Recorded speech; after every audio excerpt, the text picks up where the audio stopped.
اطہار علیہ السلام کی عظمت پر درود بھیجیں محمد و آل محمد اللهم صل على محمد وآل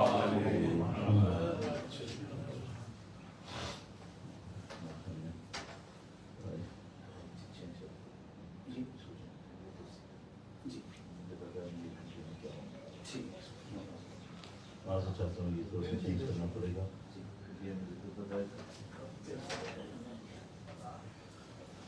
محمد وآل محمد صلوات اللهم صل على محمد وآل محمد.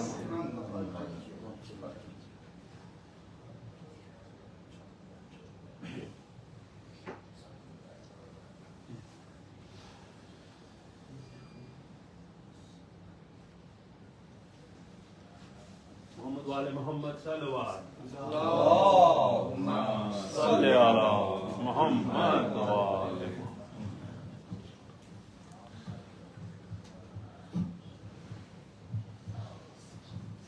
معذرت چاہتا ہوں ایک بار پھر آپ اپنی صحت و سلامتی کے لیے تمام مرحومین کی مغفرت کے لیے درود بھیجیں محمد و آل محمد اللهم صل على محمد وآل محمد. فاتحة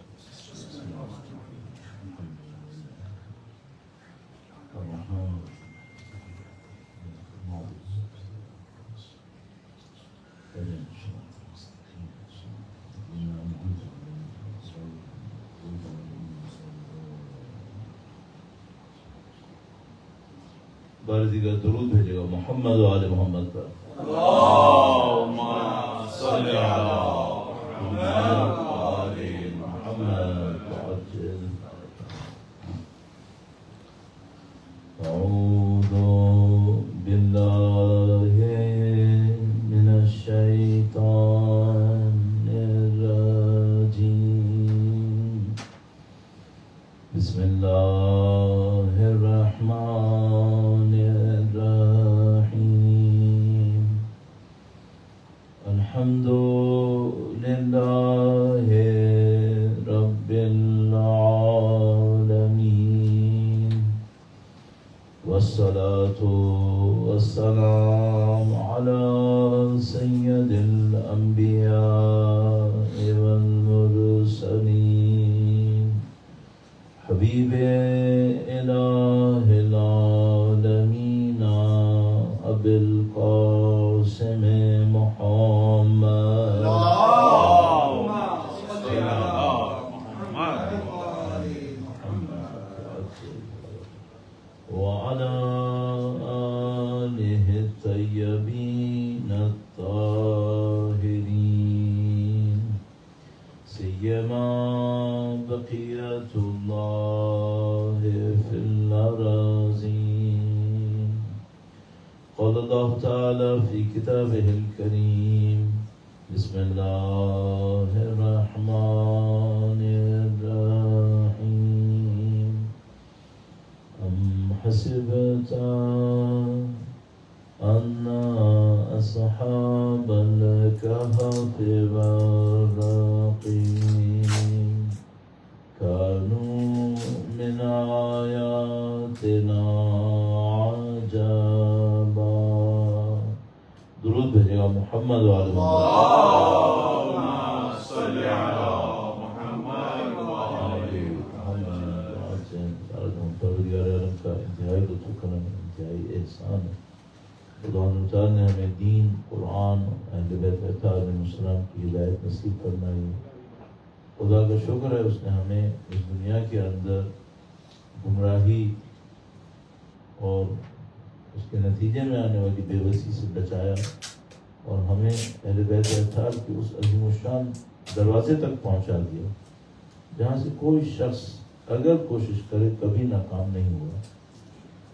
جو کوشش کرنے والا ہے وہ پالے گا. خدا تعالیٰ نے ہمیں اس دروازے تک پہنچانے کی سعادت نصیب کر دی ہے. پہنچنے کی اللہ کی دی ہوئی اس نعمت کا شکر بجا لانے کے لیے اہل بیت اطہار علیہ السلام سے مضبوط اپنے رشتے کو اور زیادہ بڑھانے کے لیے اور انشاءاللہ ان کے وارث کی نصرت کی سعادت حاصل کرنے کے لیے درود بھیجیں محمد و آل محمد. صل على محمد وآل محمد. یہ مختصر مجلس جیسے کہ آپ نے دیکھا بہت کم نوٹس کے اوپر تشکیل پائی ہے، اور اس میں دو مقاصد ہیں ظاہر ہے کہ ایک تو سفر سعید الشہداء ہے جس کے ایام ہیں، اور دوسرا مرحومین کی مغفرت، مرحومین کے درجات کی بلندی، صاحب خانہ کے، آپ کے اور ہمارے، اللہ انشاءاللہ ان دونوں مقاصد کے اندر کامیابی نصیب فرمائے انشاءاللہ۔ تو اسی مقصد کو ذہن میں رکھتے ہوئے میں نے چاہا کہ کچھ پوائنٹس آپ کی خدمت میں ایک ایسے ٹاپک پر عرض کروں جس پہ زیادہ تر لوگ نہیں سننا چاہ رہے شاید، یا کم گفتگو کی جاتی ہے، اور وہ یہ ہے کہ ہم موت کے فنامنا کو اپنی زندگی میں کس پوائنٹ سے دیکھنا چاہتے ہیں۔ ہم سب جانتے ہیں کہ ایک فرق ہوتا ہے تھیوریٹیکلی جو اسلام چاہتا ہے لفظ میں جس کو ہم مانتے ہیں، جو ہمارے دلوں میں خواہش ہوتی ہے، ان میں بہت فرق ہوتا ہے۔ مثال کے طور پر خدا ہم سے کہتا ہے کہ بھئی آپ 5 وقت نماز پڑھیں، سادہ سی مثال اگر عرض کروں، خدا ہم سے کہتا ہے 5 وقت نماز پڑھیں، یہ خدا کا حکم ہے۔ لفظ میں ہم مانتے ہیں یا نہیں مانتے؟ دیکھو مانتے ہیں، کوئی انکار کیوں کرے گا بھائی، تو خدا نے حکم دیا ہے۔ اگر میری خواہش پر ہو تو میں چاہتا ہوں یا نہیں چاہتا، یہاں تھوڑا سا فرق آتا ہے۔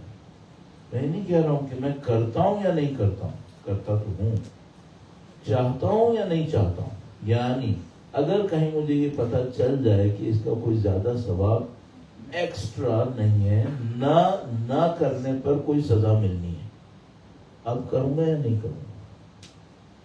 ہاں، تو مثال کے طور پر کچھ چیزیں ایسی ہوتی ہیں جو دین اللہ کا چاہتا ہے اور میں بھی چاہتا ہوں، تو اس میں کوئی گیپ نہیں ہے۔ تو مثال کے طور پر دین خدا یہ کہتا ہے کہ بھائی آپ کے لیے خودکشی کرنا حرام ہے، بھائی میں کرنا چاہتا ہوں، میں بھی نہیں چاہتا۔ تو دین خدا کہتا ہے کہ بھائی اگر آپ کو بھوک لگی ہے تو آپ کھانا کھا لیجیے، اگر آپ نہیں کھائیں گے تو آپ کے لیے نقصان دہ ہوگا، میں بھی کھانا چاہتا ہوں۔ دین خدا یہ کہتا ہے کہ بھئی آپ اتنا کما لیجئے کہ آپ دوسروں کی محتاجی نہ اٹھانی پڑے، میں بھی کمانا چاہتا ہوں یا نہیں کمانا چاہتا ہوں، میں بھی کمانا چاہتا ہوں۔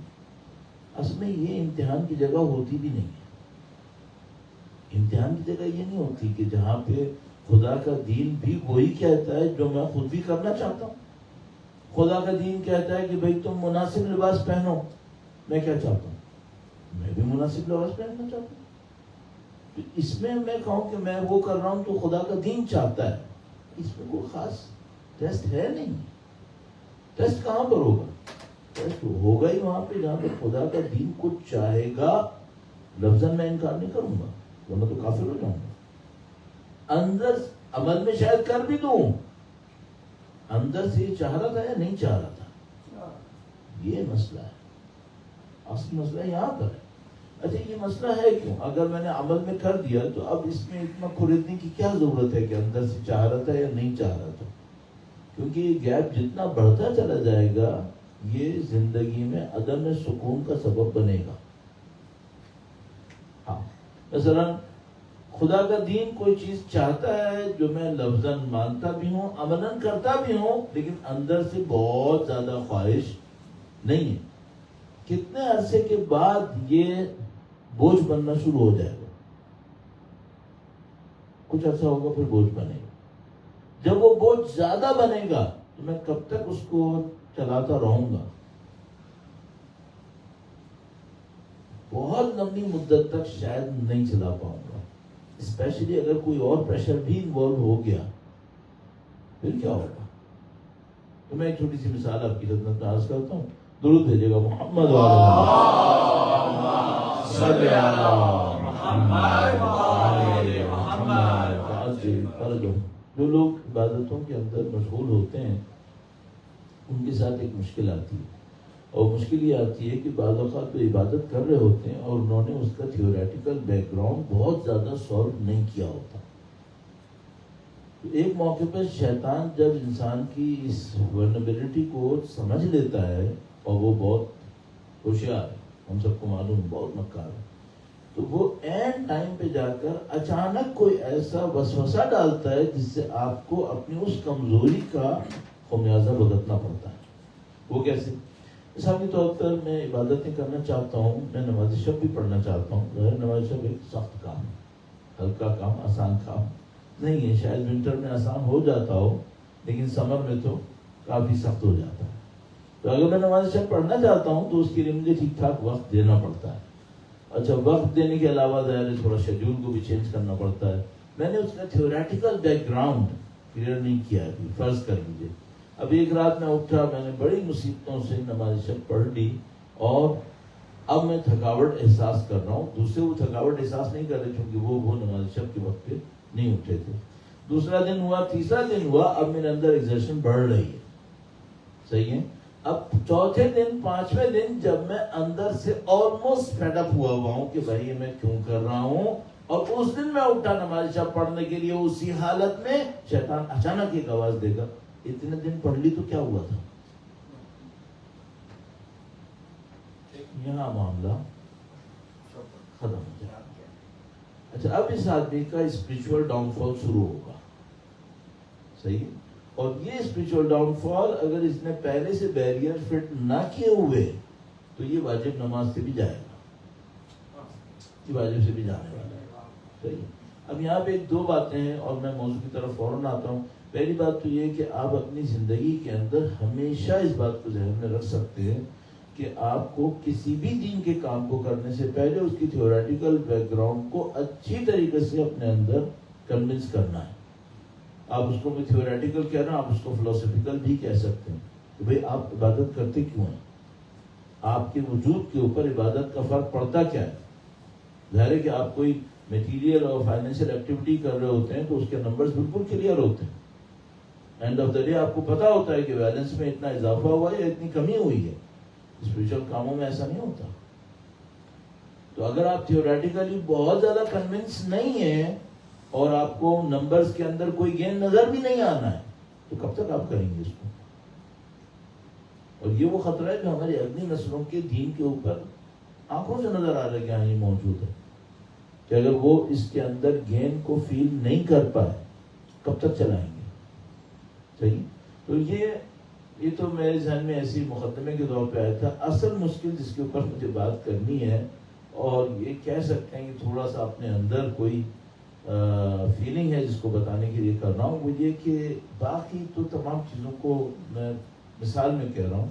اصل معاملہ جس کو ابھی مجھے ذہن میں لانا ہے وہ خود موت کا ایک تصور ہے. خدا کا دین یہ کہہ رہا ہے کہ ہم مریں گے. ہاں. کیا ہم لفظ میں انکار کر پائیں گے کہ ہم مریں گے؟ نہیں.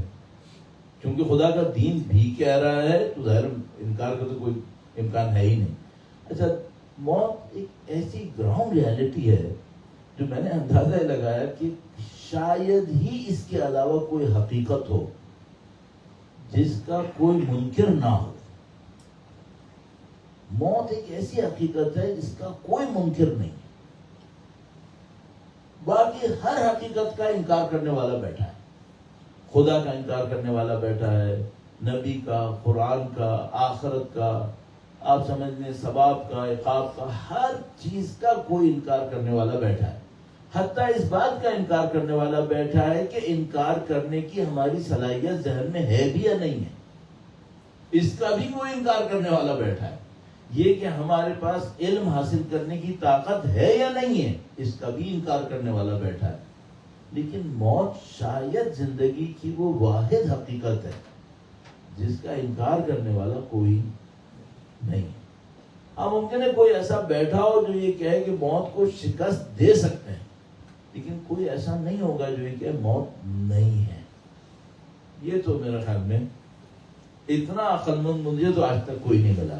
پتہ نہیں ابھی شاید جدید دور میں کوئی اس کے اوپر بھی آ جائے اتنا کوئی، لیکن میرا اپنا خیال ہے کہ موت وہ حقیقت ہے جس کا انکار فی الحال کسی کے پاس نہیں ہے. سب موت کے معتقد ہیں. اب اس موت کے اعتقاد کے بعد ہم لوگوں کے ساتھ ایک ذمہ داری آتی ہے جو دوسروں کے ساتھ نہیں آ رہی، ہمارے اوپر آ رہی ہے. اس کو آپ کی خدمت میں عرض کرتا ہوں. درود بھیجیے گا محمد والے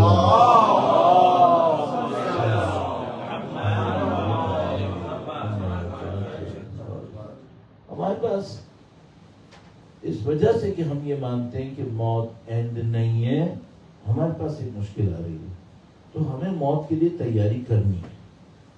اگر کوئی یہ کہے، موت کا منکر تو کوئی نہیں ہے، تو اگر کوئی یہ کہے کہ موت اینڈ ہے، صحیح، پھر اس کو شاید اتنی تیاری نہیں کرنی۔ لیکن اگر کوئی یہ کہہ رہا ہے کہ موت اینڈ نہیں ہے،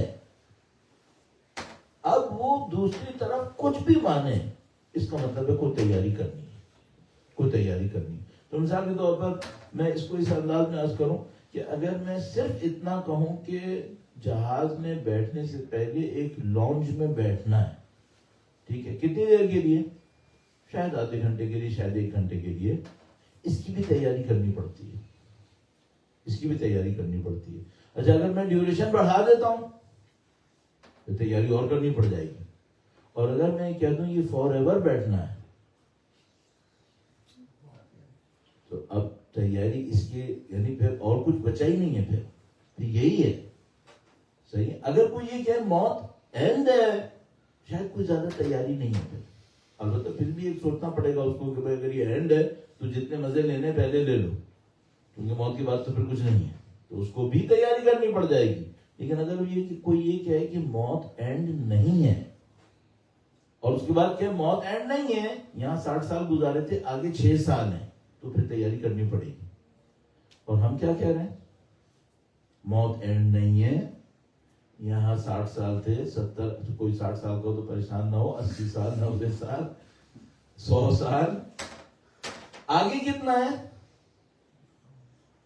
آگے اتنا ہے جیسے آپ کی انگلی سمندر کے پانی میں جائے، نکلے تو اس کے اوپر انگلی پہ چند قطرے ہیں اور باقی سمندر ہے۔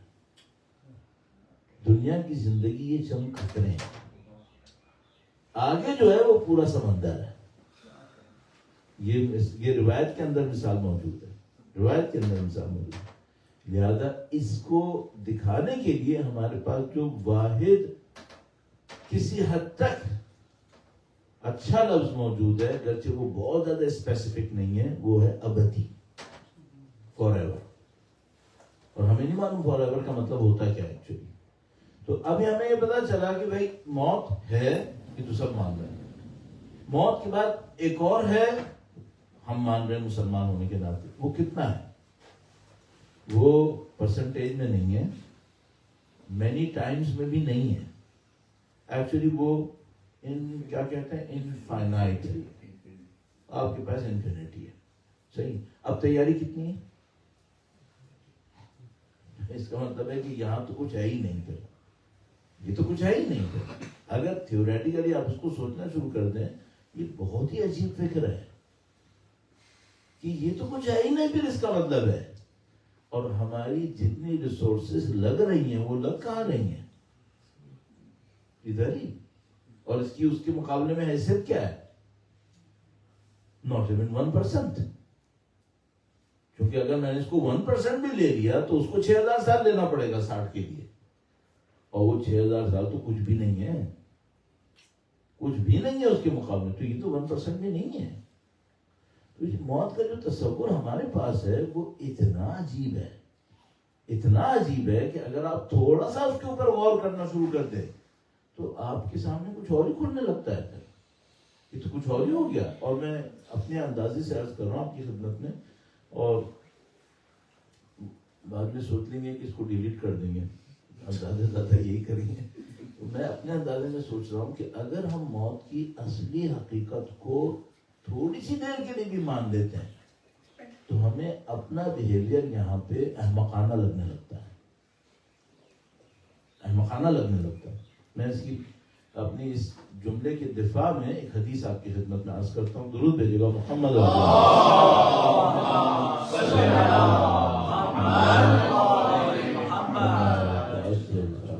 شاید بہت زیادہ لوگوں نے نہ آنا ہو، لیکن جو بھی آ بھی جائے تو کسی مشکل میں نہ پھنسے، اس کے لیے اب تھوڑا سا آگے تشریف جائے گا، درود بھیجے گا محمد والے محمد۔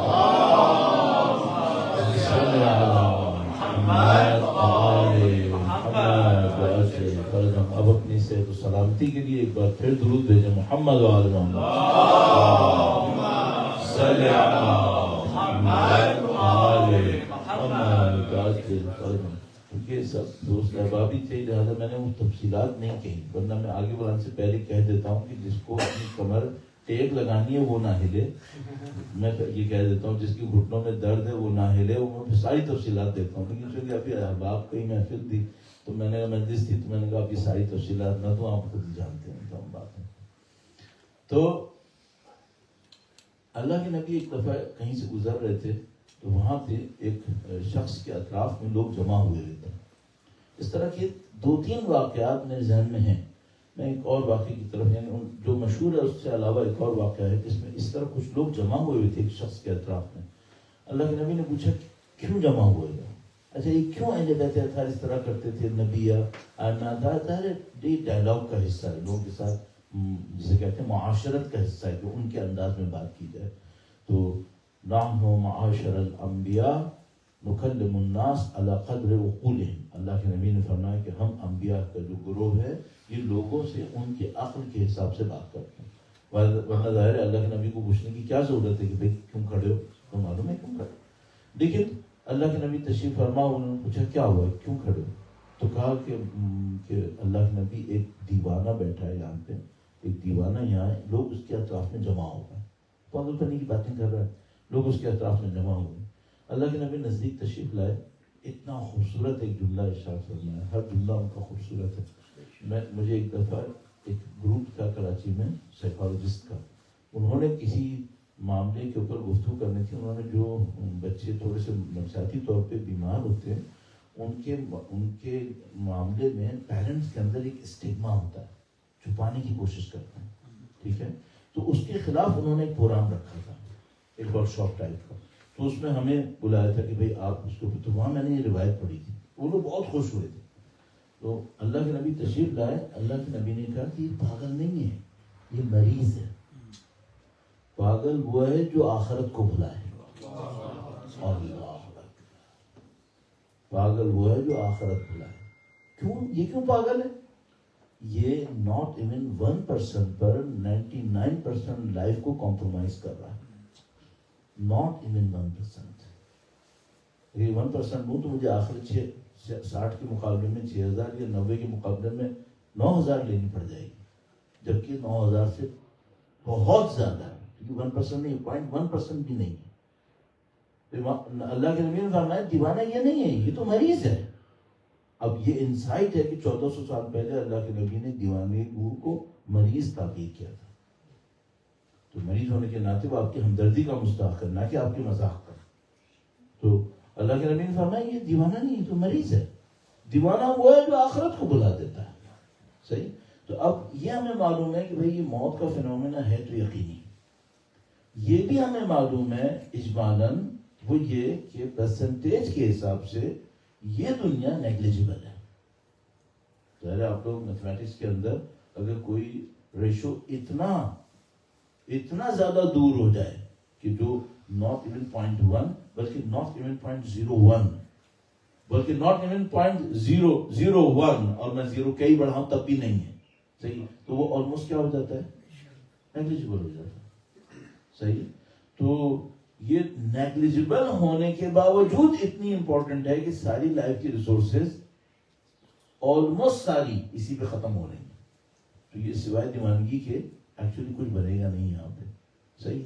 تو اب سوال یہ ہے کہ اتنا ڈفرینس ہے. اچھا یہاں کے بارے میں ہمارا بیہیویئر کیا ہے؟ بہت سارے لوگ ہیں جو اگر اپنی اس دنیا کی زندگی کے بارے میں مزید معلومات نہ لے پائیں تو وہ اپنے اندر شالونس فیل کرتے ہیں کہ ہم کھوکھلے ہو گئے کیونکہ ہمیں پتہ نہیں کیا ہو رہا ہے یہاں پہ. تو میں اپنے آپ سے ایک بات پوچھتا ہوں، وہ یہ کہ مجھے آخرت کے بارے میں کیا پتا ہے جبکہ یہ ریشو نیگلیجبل ہے. صحیح ہے. یہاں تو کچھ ہے ہی نہیں دین کے حساب میں، جو ہے وہ وہاں ہے. اب سوال یہ جو ہے وہ وہاں ہے اس کے بارے میں پتا کیا ہے ہمیں؟ ٹھیک ہے. تو ابھی میں موقع سے فائدہ اٹھاتے ہوئے ایک ایسا سوال اٹھاتا ہوں جو میں اور جگہ کے اوپر نہیں کروں گا. اسی لیے میں کہہ رہا ہوں بعد میں موقع مطلب ڈیلیٹ بھی کر دیں گے تاکہ کوئی اور مشکل یہاں پہ نہ بنے. وہ بہت ہی بچکانہ سا ایک سوال ہے لیکن اس میں گہرائی کافی زیادہ ہے. عرض کروں گا آپ کی خدمت میں، اور اللہ نے چاہا تو اس کو تھوڑا بہت جو اپنی میری عقل کے اندر تھوڑی بہت آتی ہے اس سے حل کرنے کی کوشش کروں گا. درود بھیجے گا محمد والے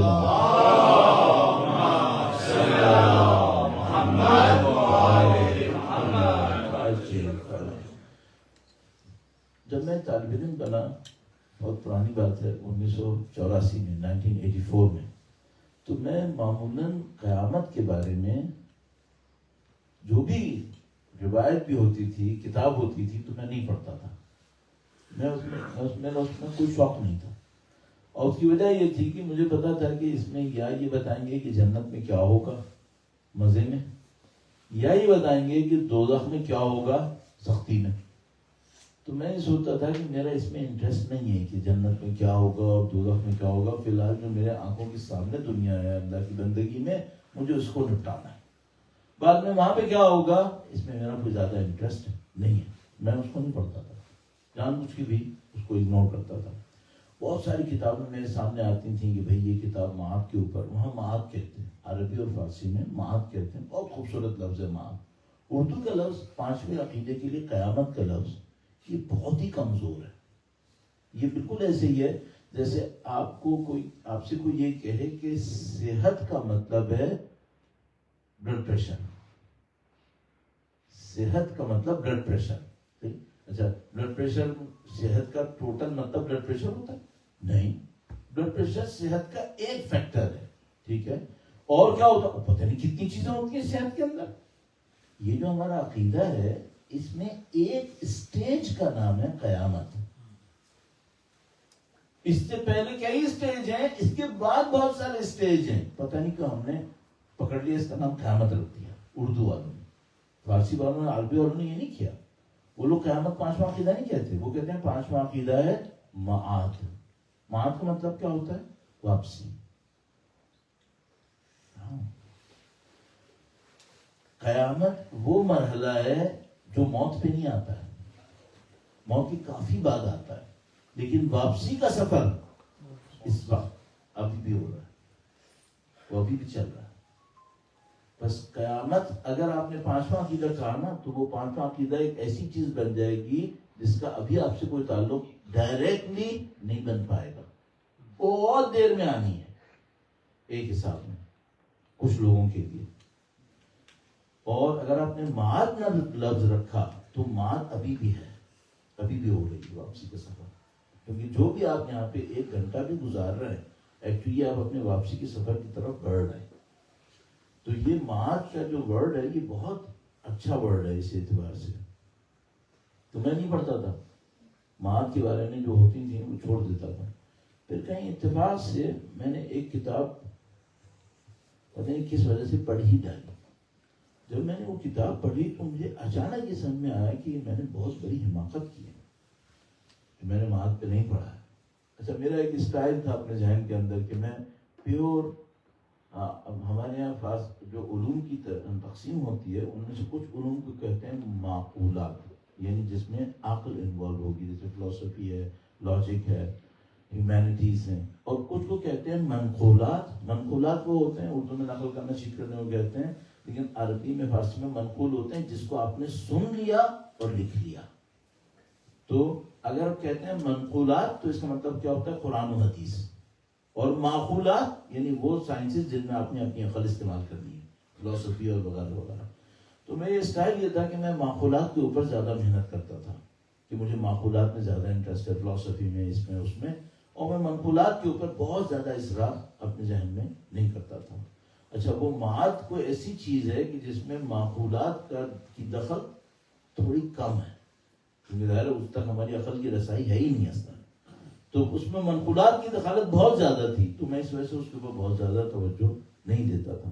لیکن بعد میں مجھے احساس ہوا کہ نہیں، بہت بڑی غلطی ہو گئی ہے، بہت بڑی غلطی ہوئی ہے. اب یہ تھا کہ جو سوال جو میں نے کہا لوگوں کے ذہن میں آ سکتا ہے، وہ پہلا سوال یہ ہے کہ جو موت ہے یعنی یا معاد، واپسی، ٹھیک ہے، یہ اس فنومینا کو اگر بہت بریفلی ہم کہیں تو ہے کیا؟ بہت بریفلی ابھی ہماری جو انڈرسٹینڈنگ ہے موت کے بارے میں وہ ان چند منٹس کے بارے میں ہے جس میں انسان کی جان نکلتی ہے. اس کو ہم موت کہتے ہیں. آپ کے سامنے جیسے میں کہوں گا نا ایک آدمی کو موت آئی تو آپ کے ذہن میں کیا آئے گا؟ یعنی وہ وقت جب اس کا دل دھڑکنا رک گیا، برین سیلز نے کام کرنا بند کر دیا، بلڈ کی سرکولیشن رک گئی، موت آ گئی. ٹھیک ہے. اچھا آیا اسلام کی انڈرسٹینڈنگ میں موت یہی ہے یا موت کچھ اور ہے؟ موت کیا ہے؟ صحیح. اور موت کا پروسیجر آپ ڈیفائن کیسے کریں گے؟ صحیح. تو میں بہت تیزی سے آپ کی خدمت میں چند جملات عرض کروں گا، اور میں گھڑی کیونکہ اتنی بڑی گھڑی میرے سامنے ہے تو یہ ہو نہیں پائے گا کہ میں اس کو مس نہ کروں. تو آپ اس سے مطمئن رہیے گا کہ میں ایسا نہیں ہونے دوں گا کہ آپ کا ٹائم ایسا لگ جائے کہ آپ اذان سے آگے نکل جائیں گے. اور اتنا تو آپ یہاں پر پہلے سے مینٹلی سوچ کے آئے ہوں گے کہ مغرب تو مولوی لگا ہی دے گا، تو وہ میں لگا دوں گا، اس سے آگے میں نہیں جانے دوں گا. آپ انشاءاللہ مطمئن رہیے. آپ اپنی، میں بار بار صحت و سلامتی کہتا ہوں، صرف جسمانی نہیں ہے، وہ آپ کی روحانی بھی ہے اور وہ آپ کی ذہنی بھی ہے. تو آپ اپنی صحت و سلامتی کے لیے درود بھیجیں. محمد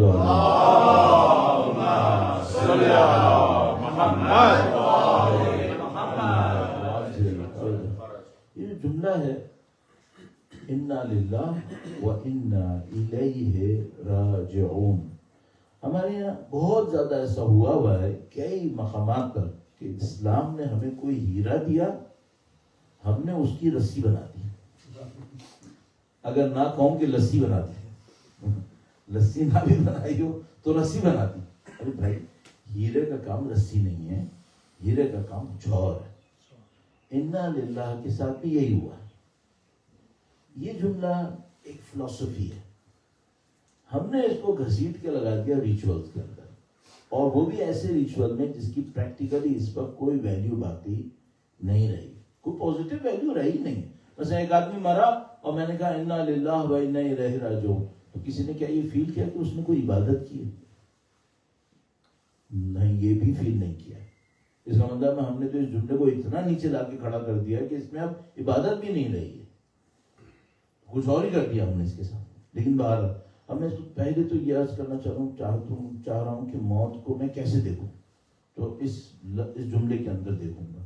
اب تھوڑا سا اس جملے کی گہرائی کے لیے ایک مثال عرض کر رہا ہوں، اور میں پہلے سے معذرت چاہتا ہوں کہ کسی کو مثال بری لگے، لیکن یہ مثال کنونس کرنے کے لیے بہت اچھی رہتی ہے. ٹھیک ہے. وہ مثال کیا ہے؟ میں نے گھڑی کی مثال آپ کو جان بوجھ کے دی تھی. آپ اینالوگ کلاک کو اپنے ذہن میں لے کے آئیے. اینالوگ کو، ڈیجیٹل کی بات نہیں ہو رہی، اینالوگ کی بات ہو رہی. یہاں پہ بھی اللہ کا شکر ہے اینالوگ تک بھی. اس میں ٹاپ پہ 12 ہے، اور وہ جو ہمارے یہاں بعض اوقات الفاظ کے وہ کر کے اس سے ایک عقیدہ ثابت کرنے کی کوشش کر رہے ہیں، میں وہ کام نہیں کروں گا. میں معقول والا آدمی ہوں، میں ویسے بھی یہ مرسوم والا ہوں بھی نہیں. تو یہ جو 12 ہے، اور باٹم لائن میں آپ کے پاس ایک 6 ہے. صحیح. ایزمپشن یہ لے لیں کہ یہ جو گھڑی ہے یہ وجود کا پورا دائرہ ہے، یہ وجود کا دائرہ ہے. صحیح. جتنی بھی زندگی ہے یہ گھڑی ہے. ٹھیک ہے. اب اس میں 12 کا اسٹیٹس کیا ہے؟ کون ہے؟ کون نہیں کہہ رہا ہوں، اسٹیٹس. 12 پہ اسٹیٹس ہے واجب الوجود، یعنی خدا. صحیح. یہ کل حقیقت ہے جس سے ساری حقیقتیں نکلی ہیں، واجب الوجود. اچھا واجب الوجود کا مطلب کیا ہے؟ بیونڈ دیٹ آپ کو سرچ کرنے کی ضرورت ہی نہیں ہے. ٹھیک ہے نا. یہ واجب الوجود کا مرحلہ ہے. اچھا اس کے بعد آپ آئے 1 2 3 4 5 6. یہ جو 12 ہے یہ واجب الوجود ہے. وجود کا جو بھی اعلیٰ ترین مرحلہ آپ سوچ سکتے ہیں، اتنی پرفیکشن کہ اس کو اس کی بھی ضرورت نہیں ہے کہ کس نے اس کو بنایا. پرفیکشن کا وہ لیول ہے کہ اس کو اس کی بھی ضرورت نہیں کہ کس نے اس کو بنایا. ٹھیک ہے. 6 پہ کیا ہے؟ 6 پہ وجود کی کوئی اتنی انفیریئر پوزیشن ہے جس میں کوئی کمال ہے ہی نہیں سوائے ایک کمال کے، کہ کیا؟ کہ وہ ہے. That's it. بس 12 کے اوپر واجب الوجود ہے جس میں کمال کی ساری چیزیں اس لیول پر ہیں کہ حتیٰ ڈیپینڈنسی بھی نہیں ہے کسی پہ، تو وہ خدا ہے. اور 6 کیا ہے؟ 6 ہے ایک ایسا وجود کا حصہ، لیول، مرحلہ جس میں کوئی پرفیکشن نہیں ہے سوائے نقص کے. اس میں کچھ نہیں ہے، اس میں صرف ایک خوبی ہے. وہ کیا ہے؟ کہ یہ ہے، اس کے سوا کچھ نہیں ہے اس میں. صحیح. ان بٹوین کیا ہے؟ مثلا پہلا واجب الوجود ہے، اس کا مطلب ہے اب آپ فرسٹ سیکنڈ پر بھی آئیں گے، اب واجب الوجود نہیں ہے، اب ممکن الوجود. وہ جو فرسٹ سیکنڈ ہے، فرسٹ سیکنڈ مائکروز کی بات نہیں ہو رہی ہے ابھی، ٹھیک ہے، فرسٹ سیکنڈ ہے، یہ کون ہے؟ یہ نبی اور امیر المومنین ہے. درود بھیجیں محمد و آل صلی علی محمد و آل محمد عجل فرج انا وعلی من شجر واحد وسائر الناس من شجر شتى. میں اور علی ایک درخت سے، باقی سب دوسرے درختوں سے. ٹھیک ہے. تو یہ وہ لیول ہے جس میں خدا کے فوراً بعد کچھ ہے، اب وہ واجب الوجود نہیں ہے، ممکن الوجود ہے. صحیح ہے. اتنا پرفیکٹ ہے کہ اس میں خدا کی ساری پرفیکشن ریفلیکٹ ہو گئی، کوئی نقص نہیں ہے، کوئی نقص نہیں. صرف ایک کمی ہے، وہ کیا؟ خدا واجب الوجود ہے، یہ واجب الوجود نہیں ہے، اس کو خدا نے خلق کیا ہے، بس، اور کوئی کمی نہیں. اچھا، اب یہ تھوڑا تھوڑا کم ہوتے ہوتے جس کی کمی کا اسٹینڈرڈ بھی ہمیں نہیں پتا ہے، ہمیں نہیں پتا، یہ کم ہوتے ہوتے آتا ہے ایک پر، شاید 2 تک آتے آتے فرشتے آ جاتے ہیں. شاید 2 تک آتے آتے فرشتے آ جاتے ہیں. سمبولک ٹرم کے اندر ہم 2 کو کہتے ہیں نورانیت. صحیح ہے. اب یہاں پہ ان کی بہت گاڑے ٹرمنالوجیز ہیں، جبروت و ملکوت اور فلاں فلاں، میں نہیں لیتا ہوں کیونکہ وہ شو بازی سی لگنے لگتی ہے کہ دوسروں کے سامنے موٹی موٹی اصطلاحات بتا رہے ہیں. تو ابھی صرف اتنا ہو گیا کہ اللہ کے بعد نبی اور امیر المومنین وجود مقدس ان دونوں کے، اور اس کے بعد کچھ ہو رہا ہے جس کا ہمیں نہیں پتا کیا اسٹینڈرڈ ہے کمی کا، کس معیار پہ کمی ہوتی ہے، ہمیں نہیں معلوم، لیکن کچھ لیولنگ ہے. اب اس میں یہاں پہ بہت پراسرار چیز ہے، اور پراسرار چیز کیا ہے؟ وہ پراسرار وجود ہے بی بی سیدہ کا وجود مقدس. اللہ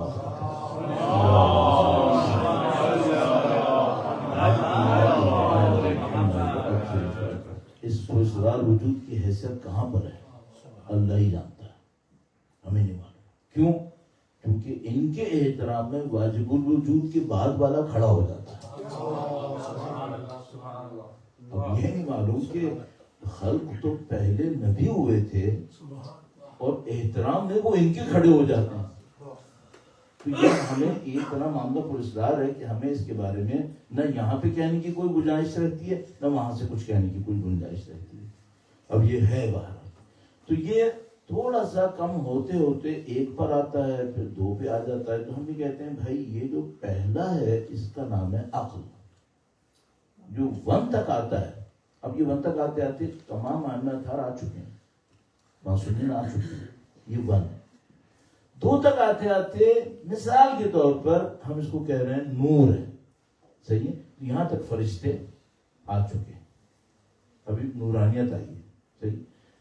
4 تک آتے آتے اب ایسا ہوا ہے کہ اب کوئی شیپ آ گئی ہے، میٹر نہیں آیا.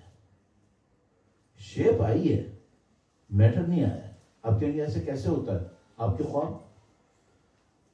خوابوں میں شیپ ہوتا ہے، میٹر نہیں ہوتا ہے. آپ کے تھاٹس میں شیپ ہوتی ہے، میٹر. اس میں پہاڑ کہاں سے آئے گا؟ میٹر نہیں ہے، لیکن شیپ ہے. صحیح. یہ ہو گیا 4. 6 تک آتے آتے وہ عقل و نور و بہت اوپر چلے گئے. اب کوئی ایسی ایگزسٹنس آئی ہے جو میٹیریل ہے، اور اس میں میٹیریل ایسی کوئی میٹیریل ایگزسٹنس ہے جس میں عقل و نور و، چوتھے کو کہتے ہیں مثال. مثال کسے کہتے ہیں؟ مثال کا مطلب ایگزامپل نہیں ہے.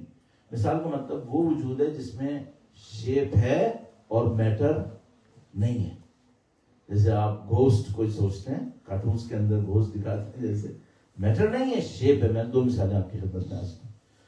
6 تک آتے آتے میٹر ہے اینڈ نتھنگ ایلس. اس کی مثال کیا ہوگی؟ جیسے ایک پتھر.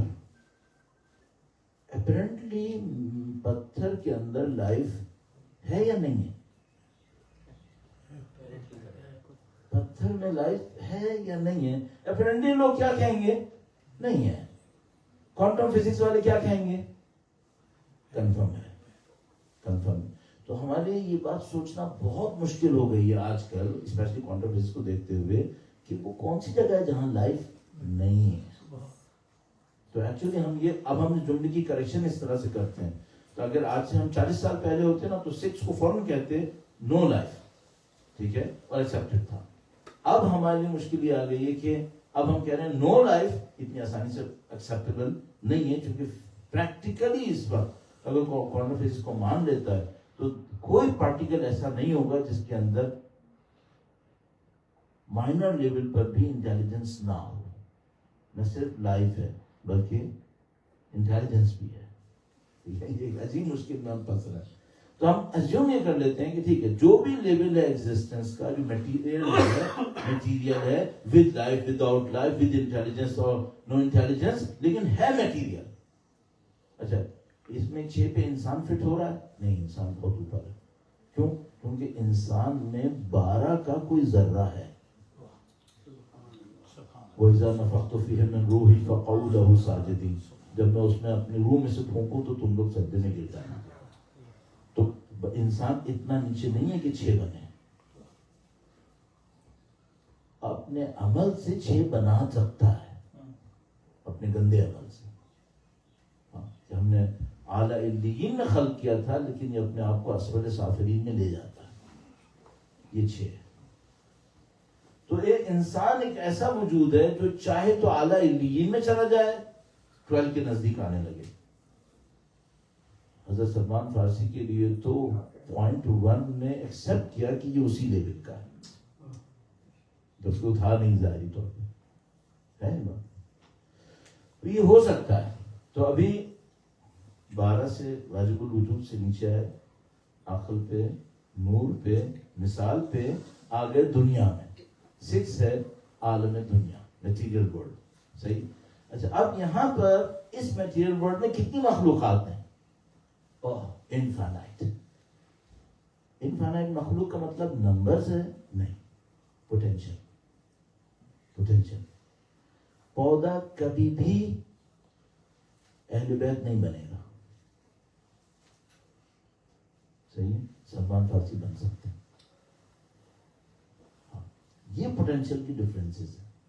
بس 6 کے اندر ایک 6 ایک اسٹیج ہے، ایک سیلف انفیریئر اسٹیج ہے، کیونکہ یہ واجب الوجود سے اوصاف میں، کوالٹیز میں سب سے دور ہے. اس کا ڈسٹینس سب سے زیادہ ہے واجب الوجود سے کوالٹیز کے اندر. لیکن اس اسٹیج میں بہت سارے لوگ ایسے ہیں جن کے اندر انفائنائٹ کیپیبلٹیز ہیں. حتیٰ وہ جو فرسٹ سیکنڈ والے تھے وہ بھی یہاں بھیجے گئے ہیں. تو وہ یہاں پہ کیوں بھیجے گئے؟ کہ جتنے لوگوں کو اس لیول پہ لا سکیں لے جائیں. بس یہ 6 بہت مارکی کی جگہ ہے.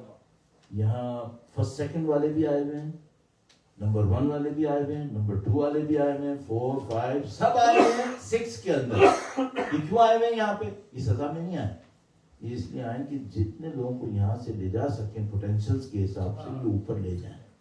صحیح. یہاں تک آتے آتے ہم نے انا للہ سمجھ لیا، سب خدا کے لیے ہے. یہ ہے انا للہ.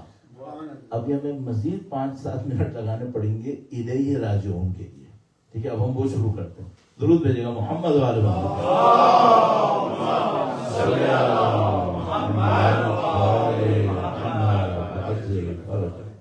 اب 6 پہ آ گئے. اب 6 میں یہاں کون کون ہے؟ سب ہے، سب ہیں. یہاں پسترین مخلوق سے لے کر اعلیٰ ترین مخلوق تک سوائے خدا سب کے سب کہاں پہ کھڑے ہیں اس وقت؟ 6 پہ موجود ہیں. صحیح. البتہ یہ بات بھی عجیب سی ہے، تو کوئی میرے کو بعد میں اعتراض نہ کرے کہ آپ نے کہا یہاں موجود ہیں. وہ جو فرسٹ سیکنڈ والے ہیں شاید 3 تک کسی بھی موجود کے اندر یہ لمٹ نہیں ہے کہ وہ کہاں ہوگا، وہ ہر وقت ہر جگہ ہوگا. 12 سے لے کر نیچے آتے آتے 3 تک بھی کم سے کم آپ لائیں تو جتنے بھی ہیں وہ سب ایسے ہوتے ہیں کہ وہ جب چاہیں گے جہاں ہوں گے، ان کے اوپر یہ لمٹ نہیں رہے گی. شاید بیونڈ 3 وہ مخلوقات آئیں گی کہ جن کے اندر یہ لمٹ لگتی ہے کہ وہ ایک سرٹن لاک کے اندر بندھے ہوئے ہوتے ہیں، اس سے آگے نہیں جا پائیں گے. لیکن بھارت 6 کے اندر سب ہیں. اب یہاں پہ کام کیا شروع ہوا ہے؟ یہاں پہ یہ ہوا ہے کہ وہ جو فرسٹ سیکنڈ والے ہیں وہ، اور جو ان کے نیچے والے ہیں جنہوں نے آگے جانا ہے. آپ کو یاد ہے کچھ مخلوقات ایسی ہیں جو ہیں 2 کی، وہ ہیں یہاں پہ، انہوں نے آگے نہیں جانا ہے، انہوں نے 2 پہ ہی رہنا ہے، بیونڈ 2 نہیں جانا ہے. وہ کون ہے؟ فرشتے. وہ کبھی بھی واپسی کے سفر میں 10 سے اوپر نہیں جائیں گے، وہ لاکڈ ہے. یہاں سے 2 میں خلق ہوئے تھے، وہاں 10 میں ہی رہیں گے. یہاں سے کبھی نیچے نہیں آئیں گے، کبھی اوپر نہیں جائیں گے. لیکن 6 میں وہ سارے لوگ جمع ہوئے ہوئے ہیں جنہوں نے اوپر بھی جانا ہے. ہاں، تو یہاں پہ رہنے والے کچھ لوگ ہیں جو فرسٹ سیکنڈ کی ہدایت میں رہتے ہوئے 10 سے بھی اوپر جائیں گے، بیونڈ 10 جائیں گے. صحیح. اچھا، اب یہاں پہ کیا ہوگا؟ یہاں پہ سب انسان آ گئے. اب ان سب کو ایک ٹاسک دیا گیا وہی کہ بھائی آپ میٹیریل ورلڈ میں رہتے ہوئے آپ کا پاسنگ مارکس فرض کر لیتے ہیں، پاسنگ مارکس ہے آپ کا 50%. تھوڑا سا پاکستان سے تو تھوڑا بہتر کر لوں نا اس کو، تو پاسنگ مارکس ہے آپ کی 50%. تو پہلا کام آپ کے پاس کیا ہے؟ آپ جب تک یہاں ہیں 10 سال 20 سال 50 سال 80 90 100 جتنے تک بھی ہیں، ایٹ لیسٹ 50% تو آپ نے لینا ہی لینا. صحیح. اگر یہ بھی نہیں لیے تو کیا ہے؟ پھر آپ فیل ہیں. تو مطلب کیا ہے؟ فیل ہیں تو مطلب یہ ہے کہ جس اسٹیٹس آف ایگزسٹنس پر آپ کو دنیا میں بھیجا گیا تھا، یہاں سے ایگزٹ اس سے انفیریئر پہ ہوگا. تو آیا تو انسان تھا لیکن نکلا جانور ہے. کیوں؟ کیونکہ فیل ہو گیا. پاس کون ہوگا؟ پاس وہ ہوگا جو آئے گا انسان اور ادھر ہی 0 پہ باہر چلا گیا، کم سے کم انسانیت سنبھال کے گیا ہے. پاسنگ مارکس یہ ہے کہ آپ نے کم سے کم اپنی انسانیت کو پریزرو کر لیا. تو اس کے لیے آپ کو اتنی برائیوں سے نجات پانی پڑے گی کہ آپ اور میں جانور کی شکل نہ پکڑے گا. اور اگر اتنی برائیوں سے بھی نہ بچ سکے تو انٹری 0 پہ تھی اور ایگزٹ مائنس میں ہو گیا. صحیح. ہم یہاں سے الہی راجعون شروع ہوا ہے. تو اب یہاں سے کچھ لوگ نکلیں گے جن کی انٹری 0 پہ تھی، ایگزٹ ہو گیا -100 پہ. اور یہاں سے کچھ لوگ نکلیں گے جن کی انٹری 0 پہ تھی، اتنی محنت کی کہ یہاں سے تو آگے نکل ہی گئے. جو کچھ 7 8 9 10 وہاں ہونا تھا وہ بھی یہیں نپٹا دیا. 10 عقل ہے، 10 نور ہے، 11 عقل ہے. امام خمینی اپنی کتاب میں لکھتے ہیں کہ اس دنیا میں رہنے والے کچھ خوش نصیب ایسے ہیں جو عقل میں داخل ہو چکے ہوتے ہیں، which is 11. یہاں سے آتے ہوئے 1 تھا. یہ کچھ ایسے لوگ ہیں کہ جو یہ سارے مراحل گزار چکے ہیں. وہ سارے مراحل کیا ہیں؟ جلدی کہتا ہوں. موت کے فوراً بعد جو مرحلہ ہے اس کا نام ہے برزخ. یہ وہی مثال ہے جو واپسی پہ آئی تھی 4 کے اوپر، 10 تک رہے گی. یہ عالم مثال ہے. یہ جو عالم مثال کا اختتام ہے یہاں قیامت ہے. تو ہماری مثال میں 8 کے اوپر جا کر عالم مثال ختم ہوتا ہے اور یہاں پر قیامت ہے. صحیح. تو قیامت کے لیول کے بعد 9 جب آپ کا آئے گا تو پل صراط ہے. جب 10 ہوگا تو یہ نورانیت ہوگی جو جنت ہوگی، اور 11 بیونڈ جنت ہے جو عقل ہے. صحیح. کچھ خوش نصیب ایسے ہیں جو دنیا میں رہ رہے ہیں اور عقل کے مرحلے میں داخل ہو چکے ہیں. نہیں معلوم وہ کون لوگ ہیں. آیت اللہ خمینی نے سید علی قاضی کے لیے یہ ایزمپشن دکھایا کہ وہ ان میں سے تھے. سید علی قاضی کے لیے، سید علی قاضی طبع ان تمام عرفاء کے ارواح کی بلندی کے لیے درود بھیجیں. محمد علیہ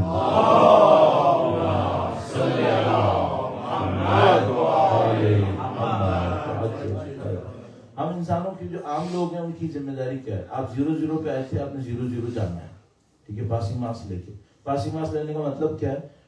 ہمارے وجود کے اندر کسی بھی جانور کی اتنی کوالٹی نہ ہو جو ہماری شیپ کو برزخ میں جانور کر دے، کوئی ایسی کوالٹی نہ ہو. تو مثال کے طور پر کنجوسی جانوروں کی کوالٹی ہے، اس سے ریلیونٹ ایک جانور ہے.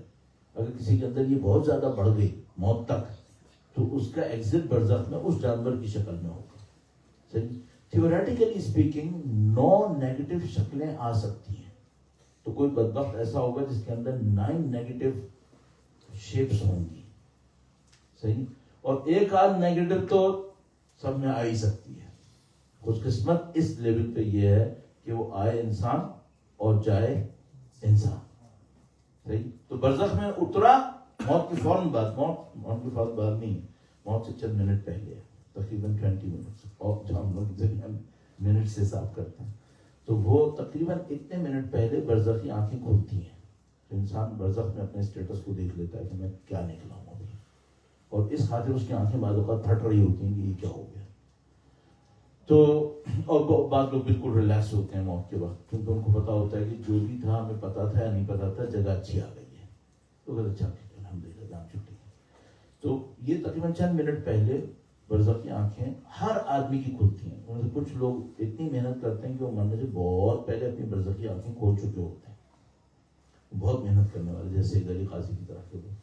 تو اب مرے، اب آئے. اچھا خدا نہ کرے اگر کوئی نیگیٹو شیپ آ گئی تو کیا ہوگا؟ اب یہ ایگزٹ ہو گیا -0 میں، 0 سے کم پہ ہو گیا، مائنس میں. اس کا مطلب ہے اس کی برزخ لاکھوں سال لگے گی پہلے اس نیگیٹو شیپ کو ختم کرنے میں. اس کی برزخ بہت لمبی ہو گئی. ہاں، شاید کئی لاکھ سال گزارے گا، پہلے ساری نیگیٹو شکلیں ختم کروائے گا، جل جل کے کوڑ کے. یہ کام یہاں پہ کرتا تو کتنے سال میں کر لیتا؟ 25 سال میں. اب وہاں پہ شاید 2-2.5 لاکھ سال میں گزارے گا. اس کے بعد شروع ہوگا کہ جو اس کو انسان بننے کے لیے کرنا تھا. اس خاطر بعض لوگوں کی برزخ لاکھوں سال ہے. 2 کیٹیگریز ایسی ہیں جن کی برزخ آلموسٹ نیل ہے، روایتوں کے مطابق 3 دن ہے. اگر کوئی شخص مرتے دم آپ سے یہ کہہ بیٹھے کہ میں 3 دن میں دوبارہ زندہ ہونے والا ہوں، یہ بہت خوش نصیب ہوگا کوئی. صحیح.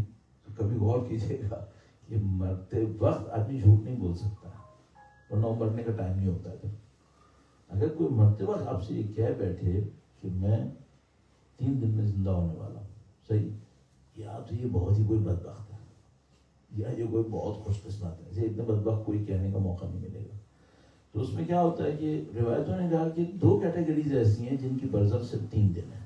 ایک وہ ہے جس نے دنیا میں برزخ کا اسائنمنٹ بھی پورا کر لیا ہے، نہ صرف یہاں کا اسائنمنٹ پورا کر لیا بلکہ برزخ کے اندر جو اسائنمنٹ ملنا تھا وہ بھی پورا کر چکا ہے. اس کی برزخ سے 3 دن ہے. یہ مرے گا، فوراً ایگزٹ کرے گا کہاں پر؟ قیامت کے دن پر، which is 8 ہماری مثال میں. ایک اور ہے جس کی برزخ سے 3 دن ہے. وہ کون ہے؟ وہ اتنا بدبخت ہے جس کو برزخ نے کوئی کریکشن نہیں کرنی ہے. برزخ ایک ریمیڈیل سٹیج ہے، ایک آپریشن تھیٹر، ہاسپٹل ہے. ڈیڈ باڈی کے اوپر آپریشن نہیں کیا جا سکتا. اگر کسی کا ایگزٹ اور کمپلیٹلی ڈیڈ باڈی میں ہوا ہے اسپرچولی، اس کو برزخ کام نہیں آئے گی، سیدھا جہنم میں جائے گا. یہ سیدھا اترے گا قیامت کے لیے، اور قیامت کے دن اتر کے اس کو سیدھا جہنم کا راستہ دیکھنا ہے. صحیح ہے. یہ بہت ہی بدبخت کوئی ٹیم ہے. ایک وہ ہے جو بہت خوش نصیب ہیں، انہوں نے سارے کام نپٹا لیے ہیں برزخ کے بھی، تو وہ برزخ کی ضرورت نہیں ہے. میرے جیسے لوگ خوش نصیب ہوں گے کہ برزخ میں رک کر اپنی ساری چیزوں کو نپٹا پائیں. اور اس میں میری وہ نیگیٹو اسائنمنٹس بھی آ سکتی ہیں جو میں نے ایگزٹ کرتے ہوئے غلطی سے جانوروں کی شکل پکڑ لی تھی، اور وہ بھی ہو سکتی ہیں جس کو مجھے یہاں نپٹانا تھا میں نے نہیں نپٹایا. یہاں پہ جو نپٹانا تھا وہ کیا تھا؟ اچھے عقائد، اچھے اخلاق، اچھے اعمال. اگر ان میں کوئی کمی رہی ہے اور وہ اس قابل ہے کہ آپریشن کر کے صحیح ہو سکتی ہے تو یہ برزخ میں ہوگی، لیکن لاکھوں سال. اس کے بعد برزخ کے بعد جو اسٹیج ہے الیہ راجعون ہے. الیہ راجعون، واپسی کا سفر ہے. برزخ کے فوراً بعد اسٹیج ہے قیامت. سب لوگ جمع ہو جائیں گے. ایک کیٹیگری معین ہے کہ اسے سیدھا جہنم میں جانا ہے. خدا مطلب کرتا ہے اب ان سے ہم کوئی سوال بھی نہیں کریں, یعنی وہ سوال کی جگہ ہی نہیں ان کے لیے, سیدھا جہنم. کچھ لوگ ہیں جن کے بارے میں کہا جائے گا سیدھا جنت میں, پورے سرات کی زحمت نہیں اٹھانی انہوں نے, بہت خوش نصیب لوگ. اور کچھ وہ ہیں کہ جو پہلے میدان حشر کی زحمتوں کو اٹھائیں گے, پھر پورے سرات کی زحمتوں کو اٹھائیں گے, 10ویں میں جنت میں داخل ہوں گے. صحیح ہے. اور پتہ نہیں ہم لوگ کہاں ہوں. صحیح. اور کچھ میں نے عرض کیا, چوتھی پانچویں دفعہ کہہ رہا ہوں, کچھ اتنے اچھے ہیں کہ انہوں نے یہ سب گزار لیا ہے. اچھا یہ سب کہانیاں نہیں ہیں, روایتوں میں لکھا ہوا ہے. ہمارے پاس ایک روایت ہے, اب ہم وقت سے اتنا نزدیک آ گئے کہ گنجائش نہیں رہی ہے. ایک روایت ہے جس میں اللہ کے نبی نے ارشاد فرمایا کہ کچھ لوگ جنت کے دروازے پہ پہنچ جائیں گے. جو ہمارے اینالوگ گھڑی میں کتنے نمبر پر ہے؟ 10 نمبر پہ تھا نا. تو کچھ لوگ جنت کے دروازے پہ پہنچیں گے. روایت میں ہے, تو العقول کے اندر یہ روایت ہے مستند. جنت کے دروازے پہ پہنچیں گے, جو جنت کے جو گارڈز ہوں گے رضوان, وہ ان سے کہیں گے کہ تم لوگ کون ہو؟ ابھی تو لوگ محشر میں کھڑے ہیں اور تم لوگ جنت کے دروازے پہ آ گئے. اس کا مطلب کیا ہے؟ اس نے محشر کو بھی اسکپ کر دیا ہے اور پورے سرات کو بھی اسکپ کر دیا ہے. تو کہیں گے ابھی تو لوگ محشر میں کھڑے ہیں اور تم جنت پہ آ گئے, تو تم کون ہو؟ تم لوگ نبی ہو؟ تو کہیں گے ہم تو نبی نہیں ہیں. تو کہیں گے تم کوئی وصی و ولی ہو کیا؟ تو کہیں گے وصی بھی نہیں ہے, نہ نبی ہیں نہ وصی و ولی ہیں, جن کو محشر کی ظاہر پورے سال کا کوئی مسئلہ ہی نہیں. تو تم ہو کون؟ تو وہ کہیں کہ ہم وہ اللہ کے بندے ہیں جو زندگی میں سختیاں جھیلتے تھے, کبھی خدا سے شکوہ نہیں کرتے تھے, اپنی مشکلوں میں ہر روز جیتے تھے, ہر روز مرتے تھے, لیکن کبھی خدا سے شکوہ نہیں کیا. حتیٰ ان لوگوں نے موت کی آرزو بھی نہیں کی. نہیں, ثابت رہے, شاکر رہے. ان کو خدا وہ اجر دے گا کہ کہے گا نہیں, تم نے میدان حشر میں کھڑا نہیں ہونا ہے, تمہیں پورے صراط پہ سے نہیں گزرنا ہے, تم سیدھے جاؤ جنت کے اندر. صحیح. یہ ہو گیا, آخری منٹ آ گیا. صحیح. اب کچھ مخلوقات آ گئی ہیں 10 جنت میں. اب سوال یہ ہے کہ جو باقی کا سوال ہے یہ کیا ہے؟ کیوں؟ کیونکہ ہماری جو جنت کا تصور ہے وہ اتنا اسٹیٹک ہے کہ اس میں ڈائنامکس ہے ہی نہیں. دیکھو, ہم نے بچپن سے کیا سنا, جنت میں آپ جاؤ گے وہاں 500 محل ملیں گے, 5-6 ہزار حوریں ہوں گی اور کچھ نہریں ہوں گی, اور وہاں جو کھانا ہے کھاتے رہو, جو پینا ہے پیتے رہو, جو عیاشیاں کرنا ہے کرتے رہو. ڈیولپمنٹ ہے یہاں پہ؟ یہ تو اسٹیٹک ہے. 10 سے لے کے 12 تک کا سفر کب ہوگا؟ اس کا مطلب ہے ہماری انڈرسٹینڈنگ صحیح نہیں ہے یہاں پہ. اس انڈرسٹینڈنگ کی خرابی کی چند علامتیں میں آپ کی خدمت میں عرض کر دیتا ہوں. کیا آپ نے کبھی سنا کہ جنت میں کوئی کنواں ہے؟ نہریں کیوں ہیں؟ صحیح. ایک موومنٹ ہے یہاں پر. صحیح. آپ کے پاس 500 محل ہیں, 1000 محل ہیں, کتنوں میں آپ رہ رہے ہیں؟ کیا ہو رہا ہے؟ کیا خدا اپنی صفت رزاقیت جو یہاں اپنے بندوں میں دیکھنا چاہتا تھا جنت میں لا کے اسے ختم کر دے گا؟ جبکہ اس کو چاہیے وہاں ہماری صفت رزاقیت کو بڑھائے. یہاں اس نے ہمیں دماغ میں خلق کرنے کی ایک طاقت دی ہے, دماغ میں خلق کرنے کی. کیا جنت میں جا کے وہ بھی چھین لے گا؟ جبکہ وہاں پہ چاہیے تھا اس کو بڑھاتا. اس کا مطلب ہے جنت میں کچھ ایسی کوالٹیز ہمارے پاس ہوں گی جن کو ابھی ہم ریئلائز نہیں کر پا رہے. ادروائز وہ صرف ریسیونگ اینڈ پہ لگیں گے آپ کو. ہماری ساری جنت کا تصور ہے نا, وہ ریسیونگ اینڈ کا ہے, دینے والا نہیں ہے. جبکہ خدا انسان کا حتیٰ اس 6 کے اندر کمال یہ بتاتا ہے کہ دینے والے بنو. تو 10 پہ لے جا کے کیا کریں؟ دینے کی طاقت چھین لے. کیسے ہو سکتا ہے؟ کچھ اور ہے یہاں پہ تو ہم نہیں سمجھ پا رہے. اور میں غلطی سے بھی آپ کو نہیں بتاؤں گا, کیونکہ مجھے پتا ہے اس کے بعد میں نے کیا سننا ہے. نہیں بتا سکتے, اس کو آپ نے خود ایکسپلور کرنا ہے.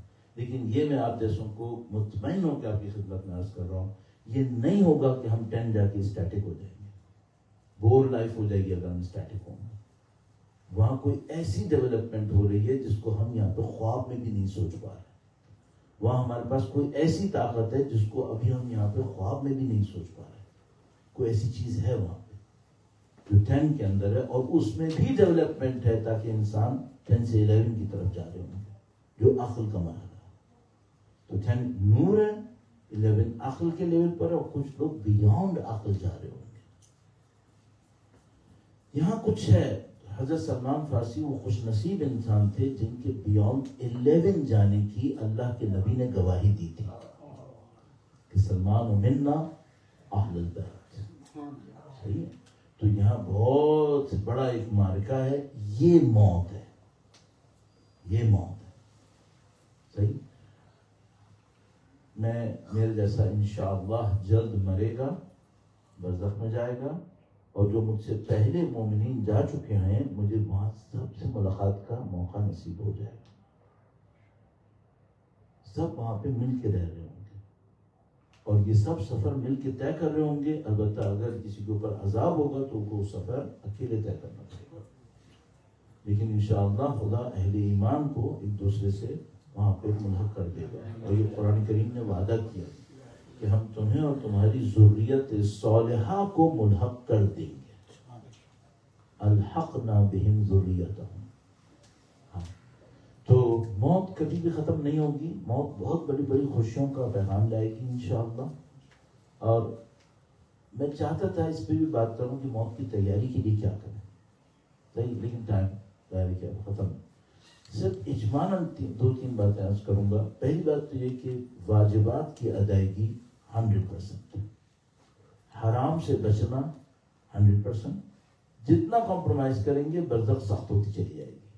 صحیح. نمبر 2, ہیومن کوالٹیز, ڈگنیٹیز, اس کے اوپر ایمفیسس. کتنی ڈگنیٹی آپ کے اندر ہے کوالٹیز کے اعتبار سے. اس میں دنیا میں بھی پیس ہے. اچھا, جو یہاں پہ انزائٹی کا مرض ہے یہ کیا ہے؟ انسان ان ڈگنیٹیز سے ڈیٹیچ ہو رہے ہیں جس کے لیے خلق ہوئے ہیں, اور یہ انزائٹی کا سبب ہے.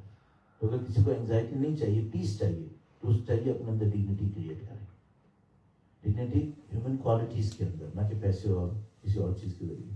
تو پہلی بات واجبات اور حرام. Number 2, human qualities. جتنا زیادہ خلق جتنی اچھی ہوں گی آخرت آسان ہے. نمبر 3, نبی اور اولاد نبی سے, قرآن سے کوئی ایسا رشتہ اتنا سبسٹینشیل ہے کہ موت اس کو بھلا نہ سکے. موت وہ لانڈری ہے جو ہلکے کلرز کو فوراً دھو دیتی ہے. صحیح ہے. تو سوائے یہ کہ کسی کا قرآن, نبی, اولاد نبی سے کوئی ایسا رشتہ ہو جو انگریو ہو چکا اس کی روح کے اندر, باقی سب دھل جائے گا.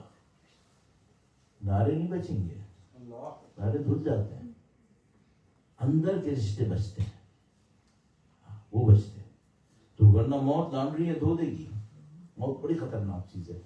آخری منٹس میں لاتے ہوئے انہوں نے کہا تھا کہ ماتم کے لیے گنجائش رکھنا چاہیے تھی مجھے, لیکن وہ میں پھنس گیا اس ڈسکشن میں, اس وجہ سے میں نہیں رکھ پایا ہوں. آخری جملوں میں ایک بات عرض کرتا چلوں. درود بھیجیے گا محمد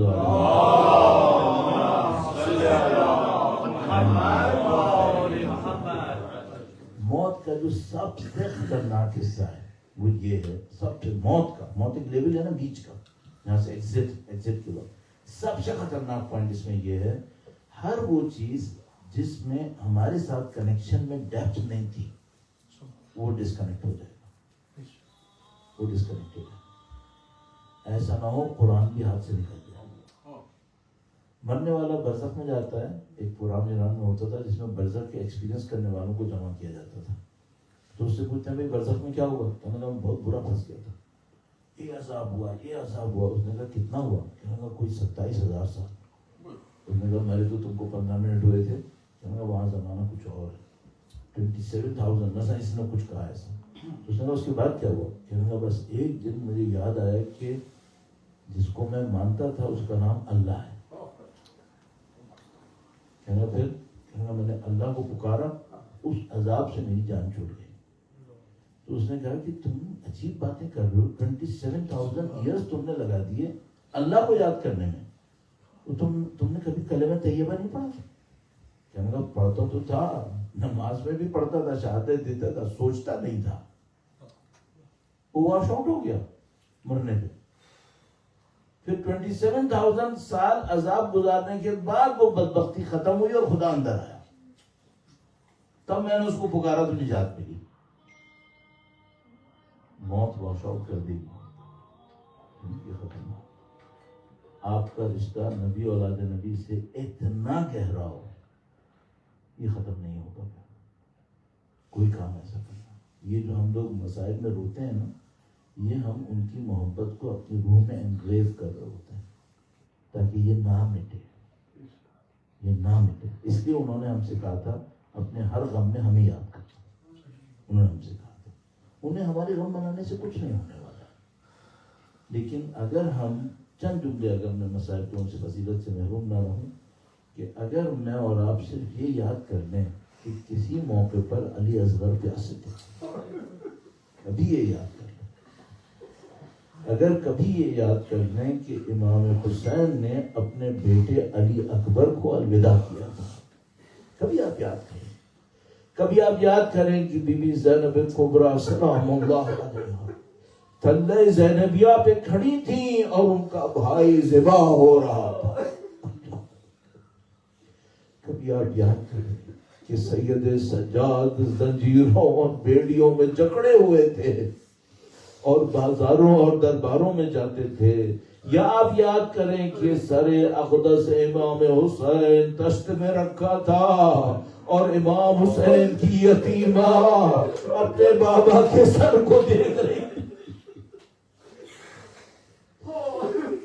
اس کے نتیجے میں اہل بیت اطہار سے تعلق ہے جو کبھی ختم نہیں ہوگا. اللہ لعنت اللہ علیہ الظالمین وسيعلم الذين ظلموا أيّ منقلب ينقلبون. پروردگار اس خلیل کو اپنی بارگاہ میں قبول فرما. خداوندہ ہمیں موت سے پہلے موت کی تیاری نصیب فرما. قرآن و اہل بیت سے تمسک کرنا نصیب فرما. خداوندہ تجھے واسطہ بی بی سیدہ کے مصائب کا سید و سردار مولا اور آقا امام آخر الزمان کے ظہور میں تعجیل فرما. ہمیں ان کی نصرت کی سعادت نصیب فرما، اسراء میں شہادت نصیب فرما. ربنا تقبل منا انک انت السمیع العلیم بجاہ نبیک و عترتہ الطاہرین. بچوں میں سے کوئی بھی جو اذان دے سکتا ہو پلیز یہاں پہ تشریف لائیں، اذان دے دیں. جزاکم اللہ. درود بھیجیں محمد و آل محمد.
أشهد أن علي ولي الله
Hayır,